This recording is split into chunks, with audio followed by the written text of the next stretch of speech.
ka-trending, welcome back to ZK Trend. Donnie at Belle may pahag sa gitna ng fireworks display sa birthday salubong ni Donnie kagabi.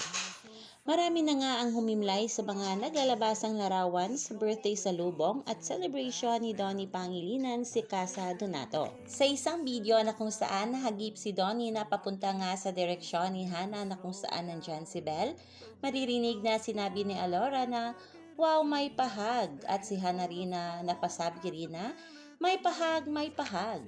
Ang naturang video ay kaagad pinag-uusapan at marami na nga ang nag-request ng another angle o di kaya ay si Alora na ang mag-post pagkat siya ang nagsabi ng may naghag. Marami nga ang sumang-ayon na may narinig na silang may pahag. Panigurado naman na maging mga malalapit na kaibigan ng Don Bell na nandun sa birthday salubong ay kilig malala sa dalawa. Ayon pa dito sa komento ng mga taga-suporta ng Don Bell, true, you can hear Belle saying happy birthday before Alora said, wow, may pahag. So probably, Donnie went sa side ni Belle.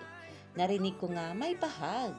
Meron nga full volume ko, CP connected to speaker pa. Parang spy si Alora. Hahaha. May pahag, I heard it right. At nakakapanibago lang yung hindi panis ang ayuda natin from their birthday celebration. Parang dati lang inaamag na yung picture bago natin makita. At narito nga ang nasabing video at kayo na nga ang bahalang humusga.